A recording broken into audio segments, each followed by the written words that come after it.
Donc comme je l'ai dit, voilà, c'est un thème qu'on va parcourir en 7 temps. Et on a déjà pu voir certains aspects de la vie, notamment que c'est Dieu qui a été le Dieu créateur, qui a donné la vie à toute chose. On a pu voir que c'est lui qui a permis que cette vie se transmette, cette vie qui est précieuse, qu'il faut préserver finalement comme un joyau, j'ai envie de dire. Et on a vu aussi que cette vie donne de la valeur. C'est Dieu qui donne de la valeur parce que c'est lui qui donne la vie, et particulièrement à l'être humain qu'il a créé à son image. En 7 temps, maintenant on va atteindre le 4e, c'est un peu ambitieux d'essayer d'expliquer ou de comprendre entièrement ce qu'est la vie. Parce que la vie, c'est si vaste, c'est complexe, elle ne cessera jamais de nous interroger, de nous étonner, de nous encourager peut-être, nous questionner en tout cas. Mais en tout cas, c'est avoir une bonne curiosité que de se demander, mais comment ça fonctionne ? C'est quoi la vie ? Pourquoi en est-il ainsi ? Pourquoi sommes-nous sur une planète qui est idéale pour que nous puissions vivre et être éblouis par les merveilles qu'elle contient ? Pourquoi ? Pourquoi ? Tant de questions, pourquoi ? Et le thème qu'on aborde aujourd'hui, c'est le sens de la vie. Quel est le sens de la vie ? Et on attache souvent cette question à pourquoi ? Quel est le sens de la vie ? Pourquoi suis-je ici ? J'ai eu une période, je peux être encore comme ça aujourd'hui, mais j'ai eu une période étant enfant, peut-être que ma mère pourra vous confirmer cela, où j'étais très curieux, et quand je commençais un peu à m'éveiller à ce qui m'entourait, je me posais plein de questions, mais pourquoi ça fonctionne comme ça ? Pourquoi la télé, l'image apparaît ? Pourquoi je fais ça ? Pourquoi ceci ? Pourquoi cela ? Et peut-être que des fois j'étais un petit peu lourd, parce que je sais que je pouvais enchaîner les questions, parce qu'on sait que pourquoi ça finit jamais. Hein. C'est pourquoi le ciel est bleu ? Mais parce qu'il y a l'atmosphère. Mais pourquoi il y a l'atmosphère ? Mais parce que la Terre. Mais pourquoi la Terre ? C'est sans fin. J'étais celui-là, j'étais cet enfant-là, qui se pose plein de questions. Et vu que je me posais plein de questions, j'ai fait aussi mes propres expérimentations. Quand je me posais une question, mais pourquoi ça fonctionne comme ça ? Je faisais une expérience pour essayer de voir, mais est-ce que ça peut être différent ? Et il y a une expérience notamment qui pourrait être pertinente pour nous aujourd'hui. Je ne sais pas si ma mère se souviendra de ça. Mais quand on vivait en Suisse, où j'étais enfant, je devais avoir entre 8 et 10 ans, on vivait dans un appartement et on avait la même chambre avec mon frère. On avait un lit superposé, moi j'étais en haut et mon frère était en bas. Donc à chaque fois, pour aller dans mon lit, je montais l'échelle et j'allais dans mon lit. Puis m'est venue une question. Tu peux mettre la slide suivante. Pourquoi on prend toujours l'échelle comme ça ? Et une fois, je me suis dit, mais je vais essayer de voir ce que ça donne si je suis dans mon lit et que je la prends comme ça. Je ne sais pas si tu te souviens de ça. Voilà. Du coup, j'ai fait ça. J'étais dans mon lit, j'ai voulu descendre l'échelle, la tête la première. Donc j'étais vraiment comme l'image de droite. Et bien sûr, je me suis retrouvé bloqué. Et paniqué, je commençais à crier « Ah, papa, maman, je suis bloqué !» Parce que je n'ai pas pris l'échelle dans le bon sens. Ces questions pourquoi m'ont amené à faire quelque chose d'un peu bête et de risible aujourd'hui, mais j'ai fait mon expérience quand même. Me poser cette question pourquoi m'a amené à prendre l'échelle dans le mauvais sens. Et aujourd'hui, on va justement parler du sens de la vie. Pourquoi sommes-nous vivants ? Pourquoi est-ce que ma vie compte dans ce monde ? Pourquoi est-ce que ça vaut le coup de continuer à vivre même si la souffrance est trop présente ? Le sens de la vie. C'est une question importante parce que c'est une question qui revient souvent et que je pense que chacun se pose. Pourquoi je suis là ? Quel est le sens de ma vie ? Quelle est mon utilité ? À quoi je sers ? Et parfois, la réponse à cette question, elle est douloureuse. Ou alors, c'est douloureux quand on n'a pas de réponse à donner. Pourquoi je suis là ? Je ne sais pas. Mais ce qu'on va voir ensemble ce matin, c'est que je crois qu'on se pose la mauvaise question, ou en tout cas qu'on répond à côté, en fait. Parce qu'à cette question, quel est le sens de la vie ? La réponse que l'on donne bien souvent, c'est une raison, une utilité. Quel est le sens de la vie? C'est de faire ceci, c'est de faire cela, c'est d'avoir un impact, etc. Mais je crois que de répondre comme ça à la question « Quel est le sens de la vie ?» c'est prendre l'échelle à l'envers. C'est se tromper de sens quand on prend cette échelle. Alors on va voir cela en 3 temps. Premier temps, je l'ai intitulé « Rien de nouveau sous le soleil ». Est-ce que le sens de la vie, c'est trouver une raison à mon existence, une utilité à mon existence? Est-ce que c'est trouver ce que je dois faire dans cette vie? Trouver la marque que je dois laisser? Trouver ce qui laissera de moi un souvenir impérissable? Est-ce que c'est ça le sens de la vie? Trouver une utilité à notre vie. Je vous propose de voir un texte tiré de l'Ecclésiaste qu'on va pouvoir lire ensemble. En fait, c'est plusieurs textes, mais c'est peut-être un peu long, mais je voulais quand même qu'on puisse voir cela ensemble. Ecclésiaste chapitre 1, les versets 3 à 9. L'Ecclésiaste, c'est un livre qui a été écrit par un roi, qui s'est surnommé l'Ecclésiaste. On suppose que c'était le roi Salomon qui a eu beaucoup de succès dans sa vie et qui a eu le temps de réfléchir à ce qu'il a fait dans sa vie. Et il a tiré quelques conclusions qu'on va lire ensemble maintenant. Verset 3. « Quel avantage l'homme retire-t-il de toute la peine qu'il se donne sous le soleil? Une génération s'en va, une autre arrive, et la terre est toujours là. Le soleil se lève, le soleil se couche, il soupire après l'endroit d'où il se lève de nouveau. Le vent se dirige vers le sud, tourne vers le nord, puis il tourne encore et reprend les mêmes circuits. Tous les fleuves vont à la mer, mais la mer n'est pas remplie, et ils continuent d'aller vers leur destination. Tout est en mouvement, plus qu'on ne peut le dire, l'œil ne sera jamais rassasié de voir, et l'oreille ne sera jamais remplie au point de ne plus pouvoir écouter. Ce qui a existé, c'est ce qui existera, et ce qui s'est fait, c'est ce qui se fera. Il n'y a rien de nouveau sous le soleil. » Prenons un deuxième texte, dans l'Ecclésiaste toujours, cette fois au chapitre 2. Là, c'était une observation du monde, maintenant une observation de ce qu'il a fait. « Je me suis dit dans mon cœur, allons, essaye la joie et tu goûteras au bonheur. J'ai constaté que cela aussi, c'était de la fumée. J'ai traité le rire de folie et j'ai dit à propos de la joie, à quoi sert-elle? J'ai imaginé dans mon cœur de livrer mon corps au vin, tout en me conduisant avec sagesse, et de m'attacher à la folie jusqu'à ce que je voie ce qu'il est bon pour les humains de faire sous le ciel tout au long de leur vie. Je me suis lancé dans de grandes entreprises, je me suis construit des maisons, je me suis planté des vignes, je me suis fait des jardins et des vergers, et j'y ai planté toutes sortes d'arbres fruitiers. Je me suis fait des réservoirs pour arroser des pépinières. J'ai acheté des serviteurs et des servantes, j'en ai eu d'autres nés chez moi.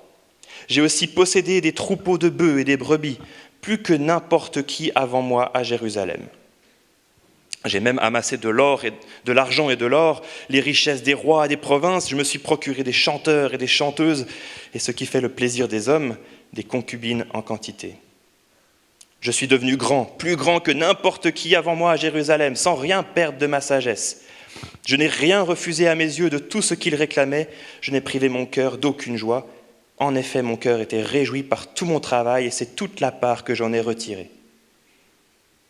Puis j'ai réfléchi à tout ce que mes mains avaient entrepris, à la peine que j'avais eue pour le faire, et j'ai constaté que tout n'est que fumée et revient à poursuivre le vent.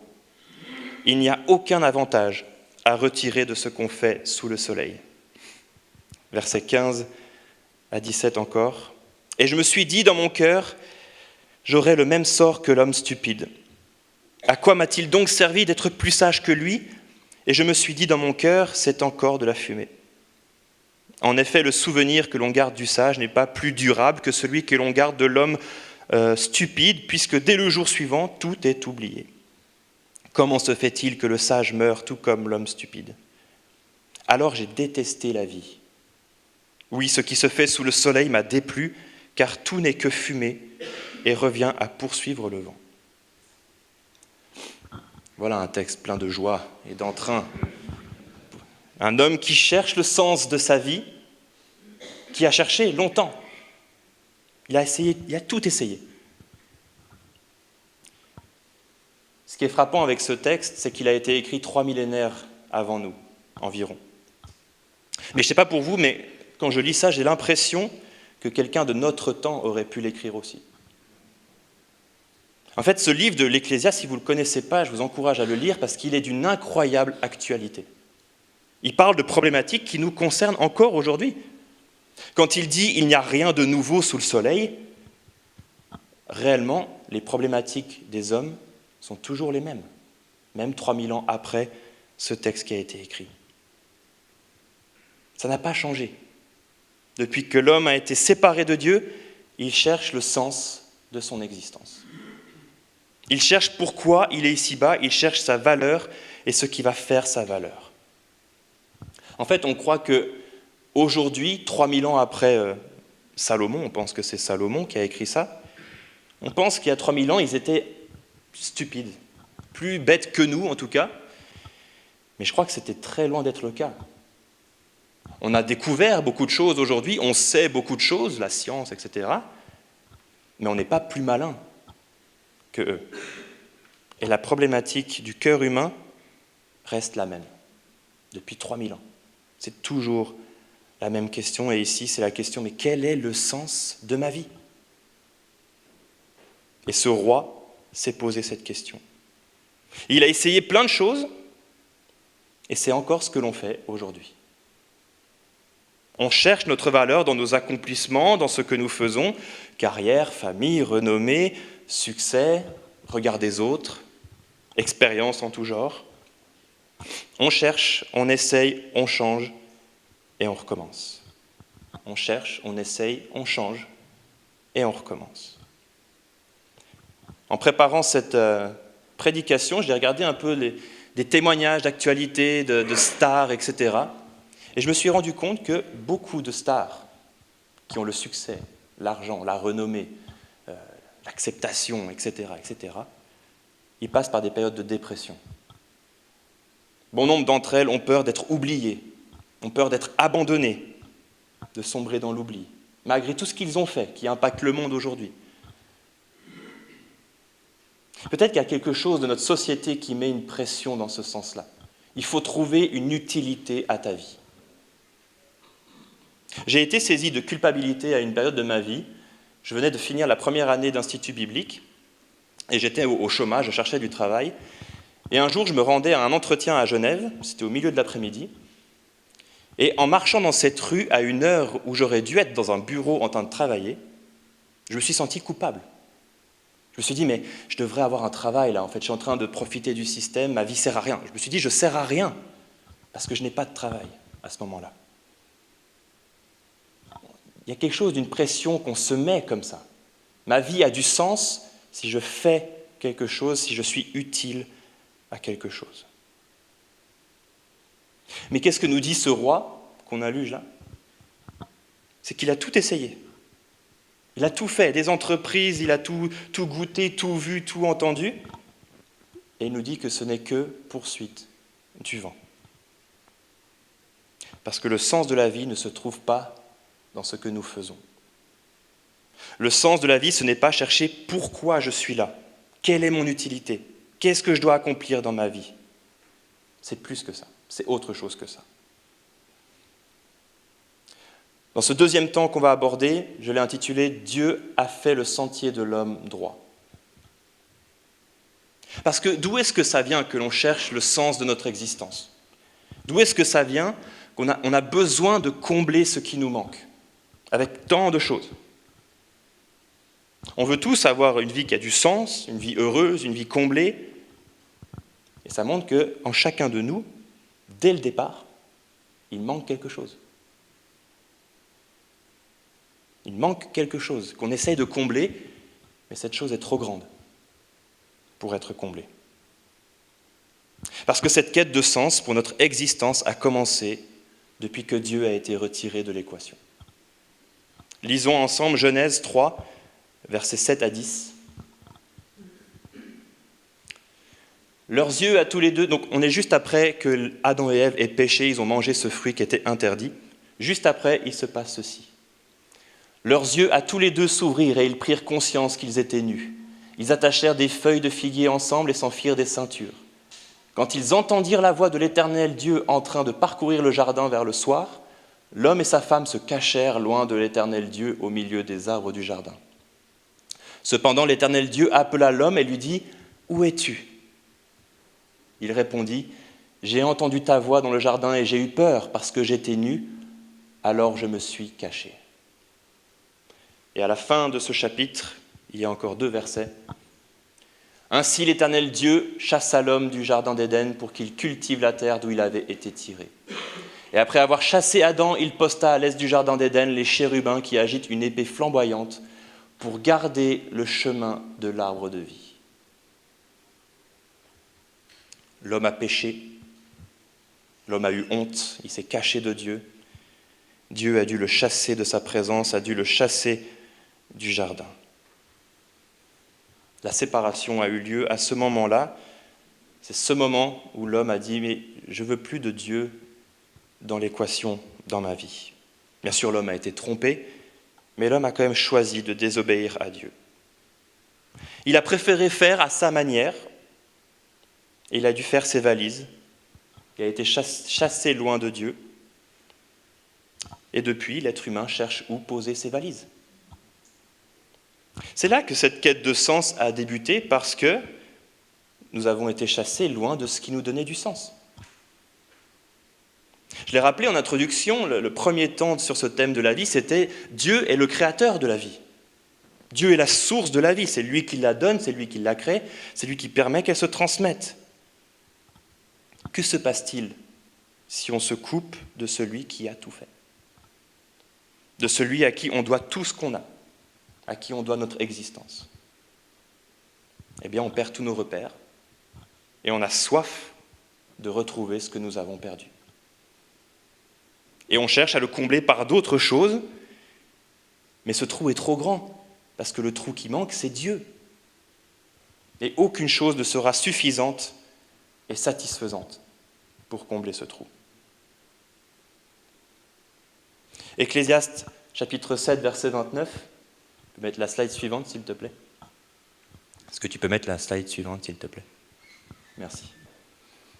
Encore ce roi, quelques chapitres plus loin, il fait ce constat. « Examine seulement ce que j'ai trouvé. Dieu a fait les êtres humains droits, mais eux, ils ont cherché beaucoup de détours. » Le chemin de l'homme, il était tracé, ça devait être simple, ça devait être droit, mais l'homme a voulu prendre beaucoup de chemins détournés. Ce verset, quelque part, nous montre aussi que ce n'est pas parce que Dieu a chassé l'homme que Dieu a abandonné l'humanité. Mais si celle-ci a décidé de lui tourner le dos, Dieu n'a pas arrêté pour autant de rappeler son existence, sa présence continuellement à l'humanité. Encore et encore. Et ce cri que nous avons entendu dans Genèse, « Où es-tu » il résonne encore aujourd'hui. Où es-tu ? Dieu nous cherche. Dieu se met à notre recherche. Où es-tu ? Et il se laisse trouver. L'apôtre Paul, dans Acte 17, va dire devant un comité, il va dire « Mais Dieu a voulu qu'on le recherche comme en tâtonnant. » Bien que Dieu soit jamais loin de nous, il se voit partout, en fait. Et de lui, on a la vie, le mouvement et l'être. Dieu continue à nous chercher. Il se montre au travers de ce qui nous entoure. Où es-tu ? Et c'est là qu'on commence à se rapprocher du réel sens de la vie, avec cette question. Où es-tu ? Cette question suppose bien qu'aujourd'hui, on est perdu, s'il pose cette question. Ou alors qu'on a l'impression de tourner en rond dans ce monde. Tu peux mettre l'image suivante, c'est une image que j'aime beaucoup, je pense que Cédric l'aimera aussi, puisqu'il est assez fan de Tintin. C'est dans un épisode dans l'album qui s'appelle Tintin au pays de l'or noir. À un moment, nos deux jumeaux, nos deux amis Dupont et Dupont, sont dans le désert, ils recherchent Tintin, et ils sont un peu perdus avec leur Jeep.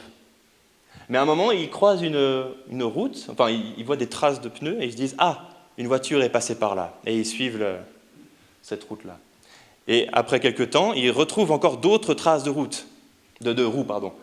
Et ils continuent à les suivre, et ainsi de suite.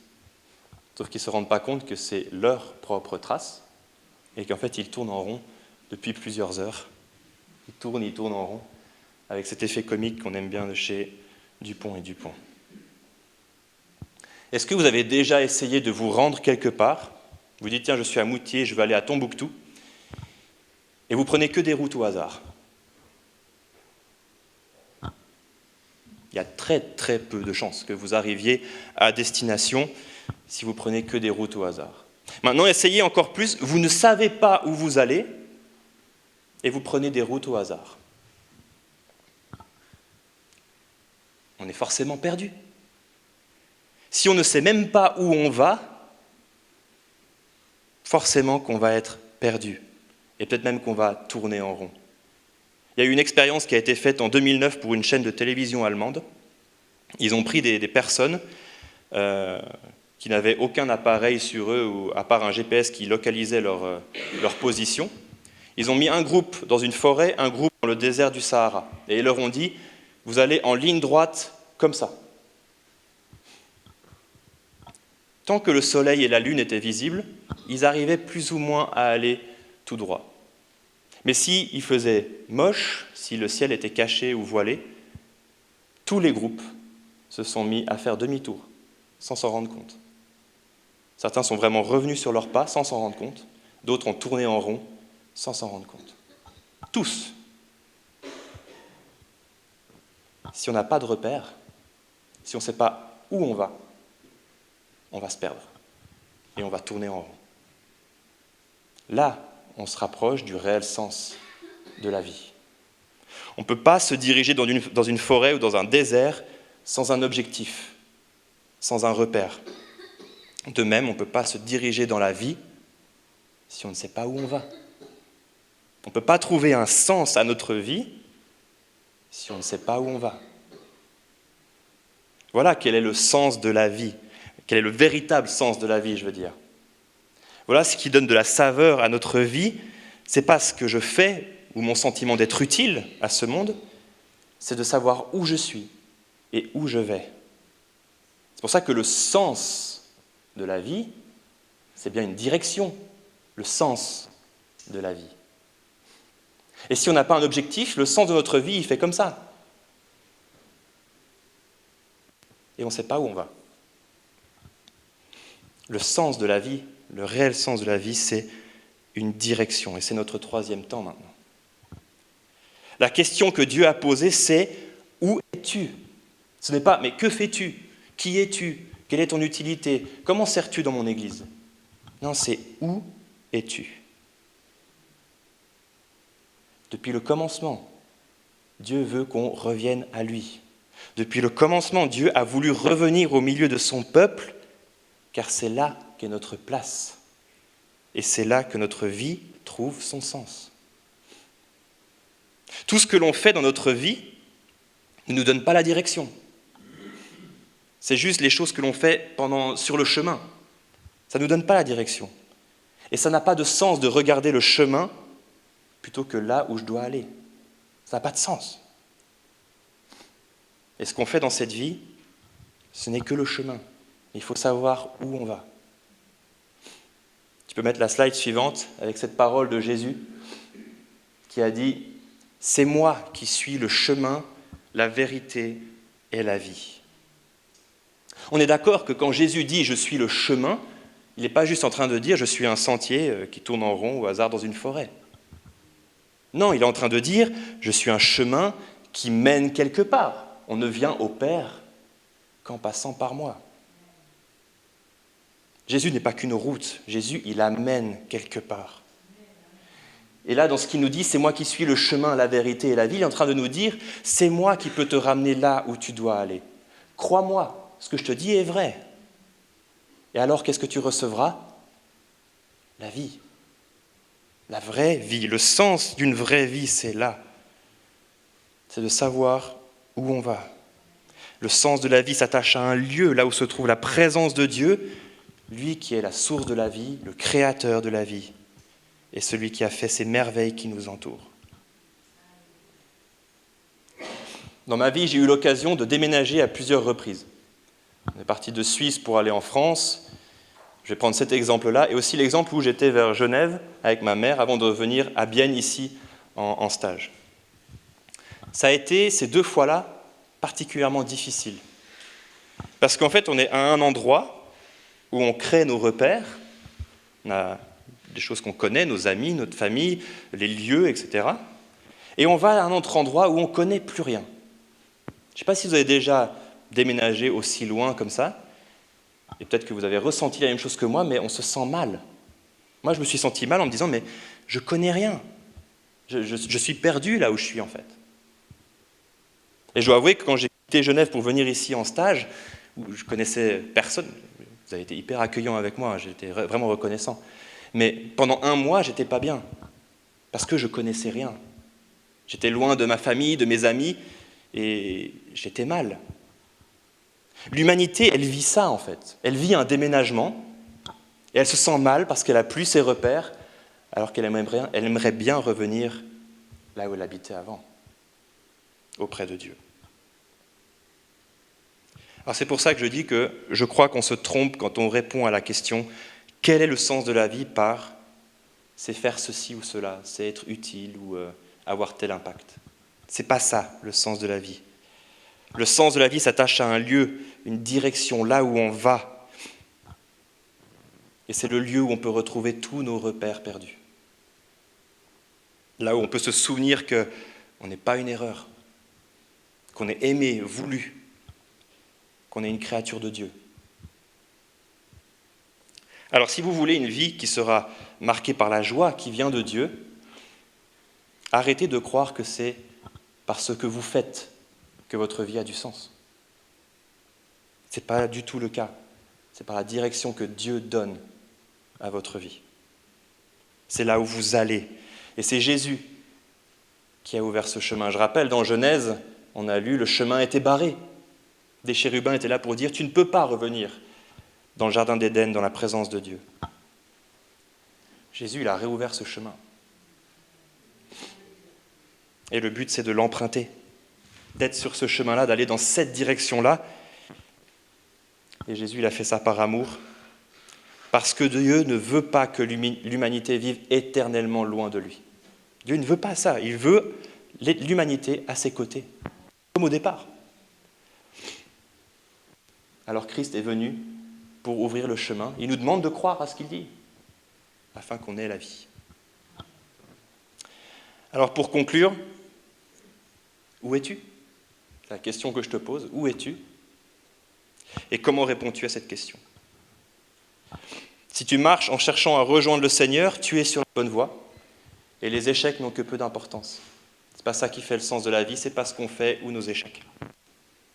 Mais si tu as le sentiment d'être perdu, ou que ta vie manque de sens, sache qu'il est toujours temps de retrouver un point de repère. Toujours. Si tu as le sentiment d'être perdu, ou que ta vie manque de sens, alors il faut peut-être se demander si tu n'es pas en train de descendre l'échelle la tête la première. Tu n'es pas dans le bon sens. Mais il est encore possible d'appeler à l'aide. « Papa, viens m'aider. Je suis bloqué. » pour être remis dans le bon sens. Et alors on pourra accéder à un lieu de repos, le lit, où il y a de la sécurité, de la douceur. Alors je te demande, souviens-toi que le sens de la vie, c'est une direction. Ce n'est pas ce qu'on fait. Et la destination, c'est d'être auprès de Dieu ou perdu pour l'éternité. Alors choisis le chemin qui mène à la vie. Je veux encore prier. Oui, Père éternel, merci parce que le chemin nous était barré pour revenir près de toi, pour accéder à cet arbre de vie, pour avoir cette vie éternelle auprès de toi. Mais heureusement, Seigneur, tu n'as pas cessé de nous chercher, tu as constamment crié, mais où es-tu ? Revenez à moi, revenez à moi. Et tu as mis même le comble à ton amour, Seigneur, en venant toi-même ouvrir ce chemin et répondre à cette question. Là où tu criais, venez à moi, c'est toi qui es venu à nous. Et tu as ouvert ce chemin en acceptant de mourir à la croix, en prenant notre faute qui nous séparait de toi. Et tu es ressuscité pour dire que oui, maintenant il y a la vie éternelle qui est accessible. Alors Seigneur, je veux te demander que ici chacun puisse prendre conscience que sa vie a du sens pour autant qu'il regarde à toi dans la direction où il va. Seigneur, si des personnes ici se sentent perdues dans leur vie, fais-leur comprendre, Seigneur, que tu ne les aimes pas pour ce qu'ils font, tu ne les aimes pas pour leur place dans l'Église, tu ne les aimes pas pour un statut social ou un regard, je ne sais pas. Mais tu les aimes parce qu'ils regardent dans la bonne direction. Et ils marchent dans cette direction en gardant ton regard comme repère. Alors oui, Père, merci d'avoir ouvert ce chemin. Garde-nous sur cette voie. Bien sûr, on va encore dévier un petit peu parce qu'on est sur cette terre et il y a bon nombre d'obstacles sur notre route. Mais aide-nous à garder les yeux sur l'objectif, Seigneur, afin qu'on marche droit, que cette Église marche droit et que d'autres puissent avoir aussi envie de rejoindre cette course-là et d'arrêter de tourner en rond sans trouver de sens à leur vie. Dans le nom de Jésus-Christ, Amen.